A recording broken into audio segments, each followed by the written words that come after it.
Substance abuse या नशे का सेवन करना हमारे समाज में एक बहुत ही क्रिटिकल प्रॉब्लम बन गया है। ये देखा जा रहा है कि जो हमारा यंग जनरेशन है, यूथ है, उसमें भी ये परेशानी बहुत ज़्यादा बढ़ गई है। कुछ आंकड़ों के अनुसार अगर आप देखेंगे तो आज से 20-25 साल पहले नशे का सेवन शुरू करने की जो एज होती थी, आयु होती थी, वो 22-23 वर्ष के लगभग होती थी।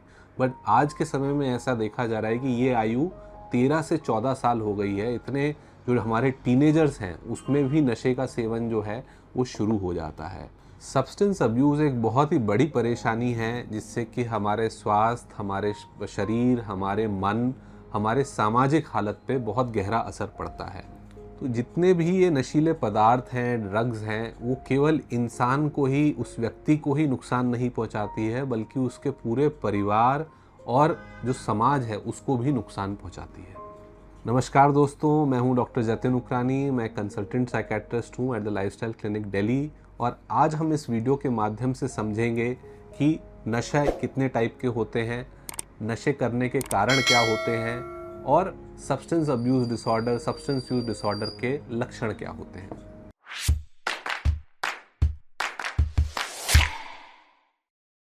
तो नशीले पदार्थों को अगर हम देखें तो वो कई तरह के होते हैं। सबसे पहले हम बात करते हैं लीगल नशीले पदार्थों के बारे में, जिसमें कि अल्कोहल और टोबैको प्रोडक्ट्स आते हैं। अल्कोहल प्रोडक्ट्स अगर आप देखेंगे तो वह बियर, विस्की, ब्रांडी, रम, वोडका, देसी दारू, ये सारी चीज़ें जो हैं अल्कोहल प्रोडक्ट्स में आते हैं। फिर टोबैको प्रोडक्ट्स जो हैं वो हैं हमारे बीड़ी, गुटखा, खैनी, तंबाकू, आपका सिगरेट, आपका वेपिंग, हुक्का कई बार गाँवों में होता है। ये सारी चीज़ें टोबैको प्रोडक्ट्स में आते हैं। ये लीगल है, इन पे टैक्स भी लगता है, सरकार को रेवेन्यू भी जाता है। फिर इल्लीगल अगर नशीले पदार्थों की अगर हम बात करें तो उसमें सबसे पहले आते हैं ओपियाइड प्रोडक्ट्स। ओपियाइड प्रोडक्ट्स में आता है स्मैक, हीरोइन, आपका ब्राउन शुगर, आपका क्या कहते हैं डोडा, चिट्टा, ये सारी चीज़ें जो है पंजाब में काफ़ी चलती हैं। और इसके अलावा कुछ दवाइयाँ भी जो हैं वो ओपियाइड प्रोडक्ट्स में आती हैं, मॉर्फिन, कोडीन, बुप्रेनॉर्फिन या ट्रामाडोल, टेपेंटाडोल, ये सारी भी ओपियाइड प्रोडक्ट्स हैं, बट इनका डॉक्टर्स कई बार इस्तेमाल करते हैं। फिर कैनबिस प्रोडक्ट्स आते हैं। कैनबिस प्रोडक्ट्स क्या हैं? भांग, गांजा, चरस, हशीश, जॉइंट, वीड, ग्रास, ये सारी चीज़ें जो हैं कैनबिस प्रोडक्ट्स में आती हैं।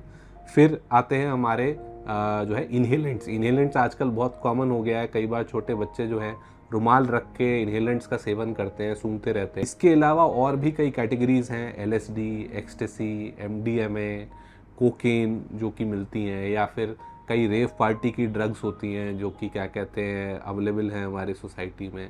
इसके अलावा कई प्रिस्क्रिप्शन ड्रग्स भी हैं, जैसे कि बेंजोडाइज़ेपिन, नींद की गोलियां, या फिर जो है कुछ पेन किलर्स हैं जो कि एडिक्टिव हैं, उनसे भी कई बार नशा हो सकता है।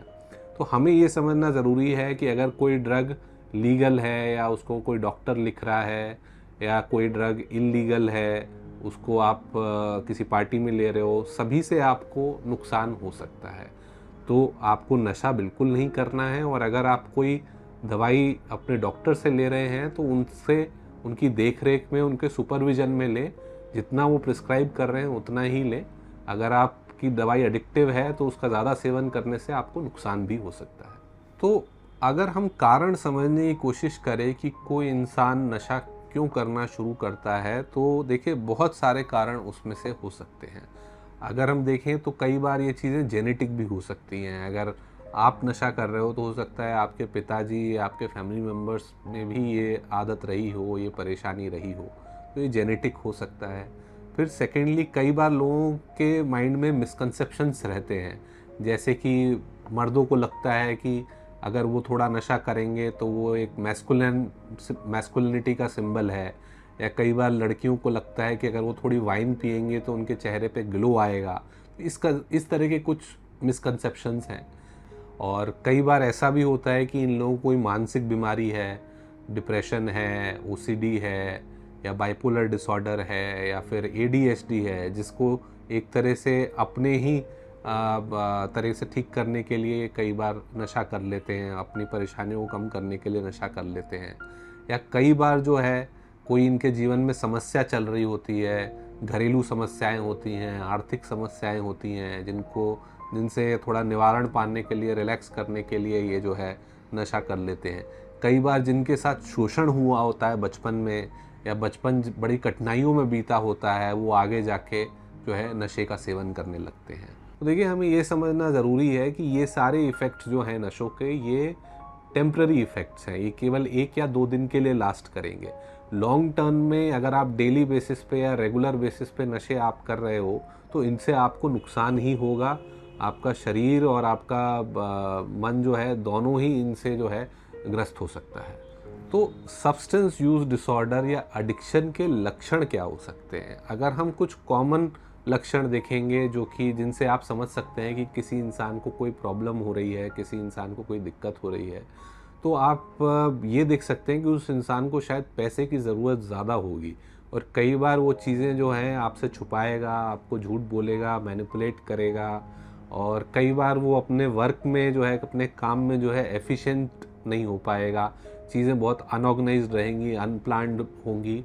अगर आप उनको बोलेंगे किसी लॉन्ग वेकेशन पे जाए तो वो शायद लॉन्ग वेकेशन पे जाने के लिए आपसे मना करे, क्योंकि वो नशे से ज़्यादा दूर नहीं रह पाएगा, है ना। उसकी नींद और भूख जो है वो भी इम्पैक्ट होगी। वो क्या कहते हैं, उसको गुस्सा बहुत ज़्यादा आएगा, चिड़चिड़ापन बहुत ज़्यादा होगा। तो ये कुछ कॉमन साइंस एंड सिम्टम्स हैं जिनसे आप पता लगा सकते हो कि कोई नशा तो नहीं कर रहा है या कोई गलत काम तो नहीं कर रहा है। इसके अलावा जो डायग्नोस्टिक क्राइटेरिया हैं, अगर हम बात करें तो उसमें टोटल 6 क्राइटेरिया आते हैं। सबसे पहले आता है क्रेविंग। क्रेविंग मतलब एक नशे की तलब उठना, एक नशा करने का मन करना। तो सबसे पहले क्रेविंग। फिर आता है हमारा टॉलरेंस। टॉलरेंस मतलब धीरे धीरे धीरे करके जो है नशे का सेवन बढ़ता जाता है, उसकी क्वांटिटी बढ़ती जाती है। तीसरा क्राइटेरिया होता है विड्रॉल। विड्रॉल मतलब अगर कोई इंसान नशा नहीं कर रहा है, उसने 3-4 दिन के लिए नशा नहीं करा, तो फिर उसको दिक्कतें होती हैं, उसको परेशानियां होती हैं। उसका जी घबराएगा, उसको नींद नहीं आएगी, चिड़चिड़ापन होगा, गुस्सा होगा, या फिर भूख नहीं लगेगी, पेट में मरोड़ आएगी। हर नशे का अलग अलग विड्रॉल सिम्टम्स हो सकते हैं। इसके अलावा जो है एक सैलियंस होता है। सैलियंस जो है, सैलियंस का मतलब है कि जो चीज़ें उसको पहले अच्छी लगती थी वो अब उसमें उसको मज़ा नहीं आएगा। वो घर परिवार से अलग हो जाएगा, वो खेलेगा कूदेगा नहीं, उसका जो है बच्चों में मन नहीं लगेगा, उसका टीवी देखने में मन नहीं लगेगा। ये सारी चीज़ें जो उसको पहले इंटरेस्ट करती थी, जिसमें उसको पहले मज़ा आता था, वो ना एंजॉय करके वो केवल नशे को ही एंजॉय करेगा, केवल नशे में ही उसको मज़ा आएगा। और इसके अलावा दो क्राइटेरिया और होते हैं। एक होता है loss of control. Loss of control मतलब अपने आप को इंसान जो है रोक नहीं पाता है नशा करने से, करेगा तो बिल्कुल आउट ऑफ कंट्रोल होता जाएगा, करता ही जाएगा।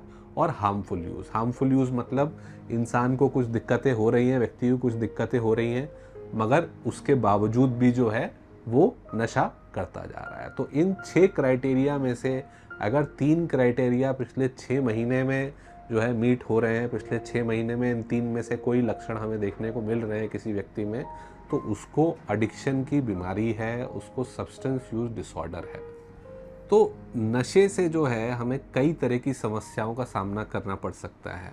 सबसे पहले नशे से हमें शारीरिक परेशानियां हो सकती हैं, जैसे कि लिवर और किडनी की प्रॉब्लम्स हो सकती हैं, डिमेंशिया हो सकता है, हार्ट फेलियर हो सकता है, हार्ट अटैक आ सकता है, या फिर क्या कहते हैं फेफड़ों में जो है दिक्कत हो सकती है, कैंसर हो सकता है नशा करने से। तो फिज़िकल प्रॉब्लम्स बहुत कॉमन है। फिर मानसिक परेशानियां भी जो हैं हो सकती हैं, जैसे कि डिप्रेशन, एंग्जाइटी, साइकोसिस, स्किज़ोफ्रेनिया।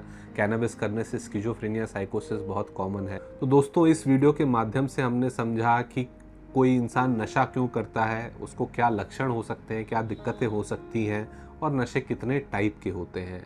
तो अब अगले वीडियो में हम जानेंगे कि अगर आप नशे के आदी हैं, नशे का सेवन कर रहे हैं, तो उससे आप कैसे छुटकारा पा सकते हैं। हमारे इस वीडियो को देखने के लिए धन्यवाद। हमारे चैनल को लाइक करें, सब्सक्राइब करें और शेयर करें।